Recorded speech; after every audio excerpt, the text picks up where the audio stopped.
Russ. Hey, how you doing, Mike? Good. What's happening? Mike, you can't put a circle into a square peg. And I'm sorry, but having a guy from out from the Midwest or wherever he's from coming to New York and saying he had lunch with Fred Wilpon for 3 hours and is excited, or somebody, Sandy Alderson, gave us his process of how he hired this guy.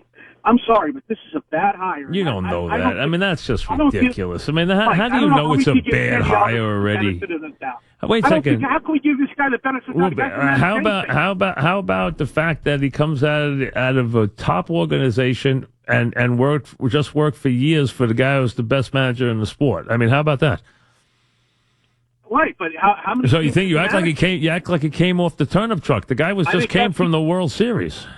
I think they should have gone after a Dusty Baker, but I don't. Oh God, no! That would have been a horrible hire. I mean, listen, because Dusty is an old man, and you know what? Why do you think they ran him out of Washington? He won. He got to the playoffs. Really? Did he win? When was the last time Dusty won in the playoffs? The guy had a great team. How could he? You could have taken that team to the playoffs this year. The Mets collapsed. Who was going to win a division? There wasn't another team that could win 50% of their games in the division. Who was going to win the division? Dusty needed to win in the playoffs. Hiring Dusty Baker would have made no sense. Listen, I can't tell you that he's going to be a good manager or a bad manager right now, but to tell me you know it's going to be a bad manager, you don't know that. The only guy retained, and I'll tell you the questions, I mean, come on. Did anybody ask about the staff? Did anybody ask about who's picking the staff? Anybody ask about the composition of the staff? The only guy staying on the staff from me texting and asking is Glenn Sherlock, according to what I just got back, is the only guy who's staying on the staff from last year. So that means Long is gone, Goodwin's gone, Scott's gone, everybody's gone from last year. The only guy returning is Glenn Sherlock. That's my understanding. That's it. That's what I was just sent back 2 seconds ago. Only guy, because I said, what about the staff? And they said the only guy staying is Glenn Sherlock. That's it. So it's going to be a new hitting coach, new pitching coach. I don't know how Long left it, or what. Maybe he made his pitch for the job and didn't get it, or he clearly was up for the job. Maybe they figured that was it. He had to go. I don't know. But the only guy staying on the staff from last year is Glenn Sherlock, according to what I just found out. James in Staten Island. What's up, James? How you doing, Michael? All respect. Listen, Michael, I like the manager. I like where he comes from. I think you could see Cleveland now to where they were, and this guy was a part of it. But the only thing I didn't like, Michael, and I know he's a pro, and the guy's going to be excited. Hey, it's a great job. But I didn't like the David Wright calling him up, and I'll tell you why. It almost seems like David's trying to resell himself to this guy, and that's fine. But David is not the direction we're really looking for. Listen, David showing him respect is fine. David knowing what's happening, part of the process, is fine. All that is fine. David's earned all that. David cannot be a factor, and David cannot hold the team up anymore. And I don't mean that in any way to be hard on David, but the team can't wait for David anymore. It can't. It can't make decisions based on David. It cannot. It cannot say David's going to play third base this year. If you think that's a pipe dream. The guy hasn't played in years. He can't stay healthy for a week. He can't act like he's going to play every day anymore. He's not going to do it. Dave in Flatbush. What's up, Dave? How you doing, Mike? What's happening? So, listening, obviously, you'll never know how a manager is going to be in from his press conference. No. But one thing I will say, he's coming from Terry Francona, and he's a pitching coach going into the Mets' strength, which is pitching. So, right off the bat, I like that. That's something. I think you made two fair points. Number one, first of all, if you've listened to this show, you know how high premium I put on Francona. First of all, he's a friend of mine. Secondly, I think he's a great manager. So, and he really thumped and pushed his candidacy hard. He pushed hard, and I know that because Eddie, who also knows Francona well, told me 2 days ago that Francona told him that he was really banging the drum for him to get the job. He really wanted him to get the job. This guy's a good friend of his.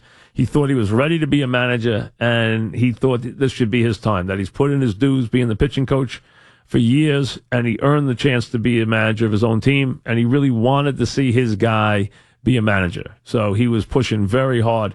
And the Mets have a close relationship with the Indian front office. You heard Sandy say how much they respect the Indian front office. And part of that is obviously our program director's son, Mike Chernoff, who is, the boss there. So from that standpoint, they have a very good relationship. Mark in Astoria, what's up, Mark? Hey, Mike, how you doing? What's happening? Good, Mike. So going in, like other callers have mentioned, coming from the Cleveland pedigree, I was very excited to see Mickey Callaway get a shot.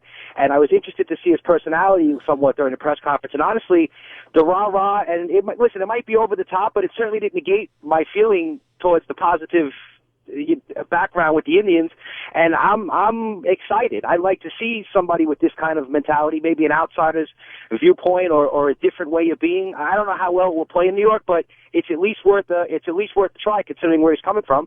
I didn't love the players are going to know how much we love them.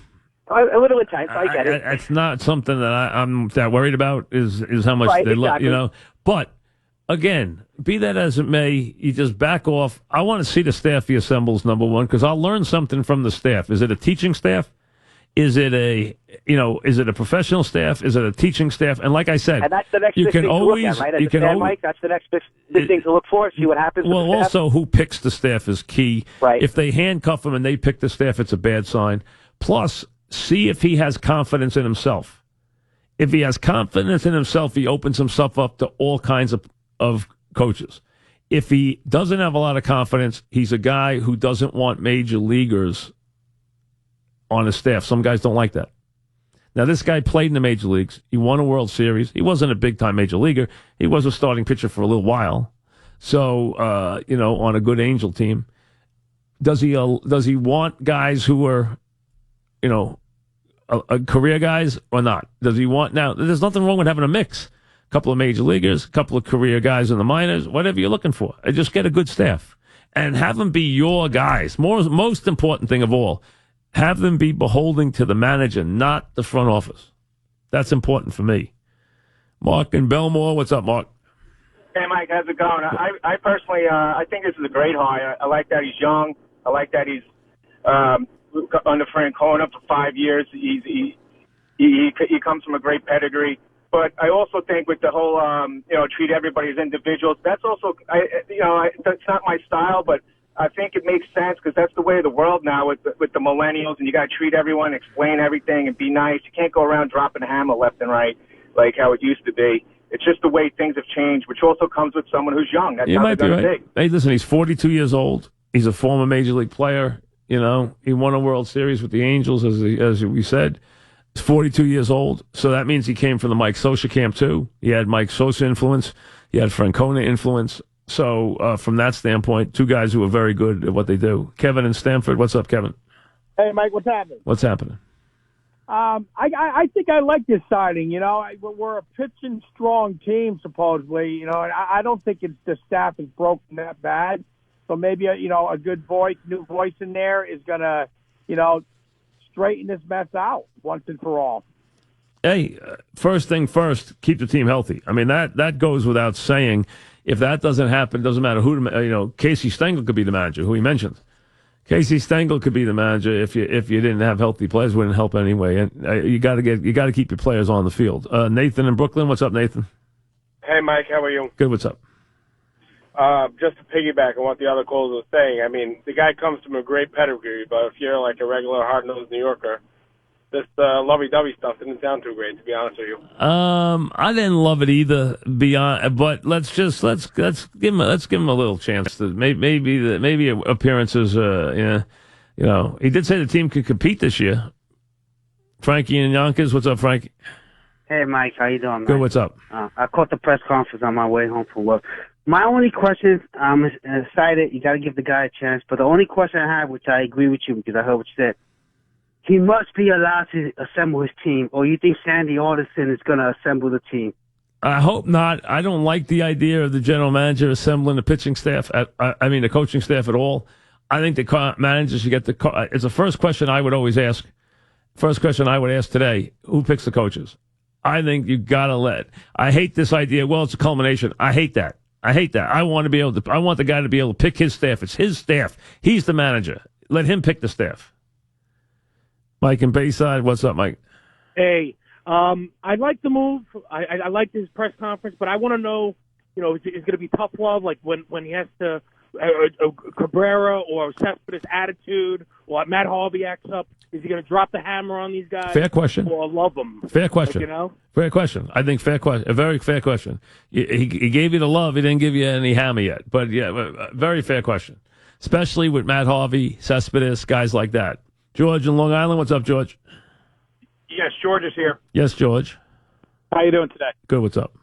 Yeah, I know that you were speaking about. They didn't talk about the years of contract, but I did actually read it was a 3-year contract. I didn't hear the amount. I haven't heard either, so thank you for that. Joe in Long Beach. What's up, Joe? How's it going, Mike? I got a quick question for you regarding the stats of Michael Conforto. I've been reading some reports that they're saying that this is a surgery that he's getting, that he might not come back the same. It's just kind of scary thinking about it. You got any comment on that? I do not yet have any comment on his injury. I don't know enough about where he is and what the rehab is. I do not know. I did hear that he might not be ready for opening day. I did hear that, but I don't know anything about how bad the injury is. Anthony in Levittown, what's up, Anthony? Anthony, go ahead. What's up? How you doing, Mike? Good. So I just want to talk about the Mets' new manager, Callaway. I was just curious as to why they decided to do this now and not maybe, wait until the World Series was finished. Maybe we can get, in my opinion, someone a little more seasoned, not a rookie manager. Like who? Like who?